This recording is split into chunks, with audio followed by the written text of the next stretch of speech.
पाक सांसद का बड़ा बयान। भारत से बम या लोग नहीं आते, हमलावर हमारे ही लोग। सांसद ने बलूचिस्तान पर खोली शहबाज की पोल। उन्होंने बलूचिस्तान में हमलों के लिए भारत पर पाकिस्तान के लगातार आरोपों पर भी सवाल उठाए। उमर फारूक ने पूछा, हमारी एजेंसियां और सेनाएं क्या कर रही हैं? हम अपनी ही सेना से सवाल क्यों नहीं कर रहे हैं? भारत से कोई बम या लोग नहीं आते, हमलावर हमारे ही लोग हैं। पाकिस्तान के सांसद उमर फारूक ने भारत के ऑपरेशन सिंदूर के बाद देश की सुरक्षा और खुफिया एजेंसियों की सार्वजनिक रूप से जमकर लताड़ा। उन्होंने बलूचिस्तान को लेकर भी अपनी सरकार की पोल खोली। उन्होंने कहा कि बलूचिस्तान में बम भारत से नहीं आ रहे हैं, वहां हमला करने वाले हमारे अपने लोग ही हैं। उनके बयानों ने पाकिस्तान के झूठे दावों की पोल खोल दी और उसके प्रोपेगेंडा को भी उजागर कर दिया। ऑपरेशन सिंदूर के तहत भारत ने पाकिस्तान और पाकिस्तान के कब्जे वाले कश्मीर में आतंकी ढांचे को ध्वस्त कर दिया था। इसके बाद पाकिस्तानी सेना के दुस्साहसों का जवाब देते हुए पड़ोसी मुल्क के कुछ सैन्य ठिकानों पर भी भारतीय सशस्त्र बलों ने सटीक हमले किए थे।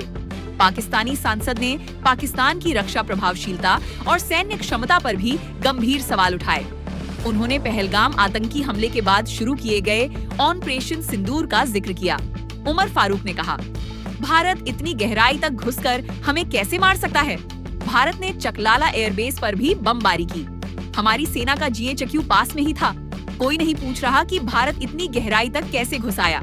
इसके बाद उन्होंने खुली चुनौती देते हुए कहा, अगर मेरी बातों से कोई नाराज होता है तो उसे आकर इन मुद्दों पर सीधे चर्चा करनी चाहिए। उन्होंने बलूचिस्तान में हमलों के लिए भारत पर पाकिस्तान के लगातार आरोपों पर भी सवाल उठाए। उमर फारूक ने पूछा, हमारी एजेंसियां और सेनाएं क्या कर रही हैं? हम अपनी ही सेना से सवाल क्यों नहीं कर रहे हैं? भारत से कोई बम या लोग नहीं आते, हमलावर हमारे ही लोग हैं। उन्होंने इस बात पर भी जोर दिया कि बलूचिस्तान में लोगों को गिरफ्तार किया जा रहा है, जो आंतरिक असंतोष और दमन की ओर इशारा करता है। दरअसल बलूचिस्तान में लंबे समय से बलूच अलगाववादी समूहों प्रदर्शन कर रहे हैं। वे इस क्षेत्र के विशाल प्राकृतिक संसाधनों पर अधिक स्वायत्तता और नियंत्रण की मांग कर रहे हैं। उमर फारूक के बयान से पाकिस्तान के झूठ का पर्दाफाश हो गया है। दरअसल पाकिस्तान ने आधिकारिक तौर पर भारत के सैन्य अभियानों को कमतर बताया है। उसका दावा है कि उसे छुटपुट नुकसान ही हुआ है, जबकि सच्चाई कुछ और ही है।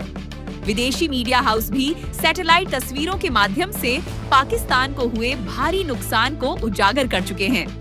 उमर फारूक के बयानों से पता चलता है कि पाकिस्तान सच्चाई को छिपाने की कोशिश कर रहा है।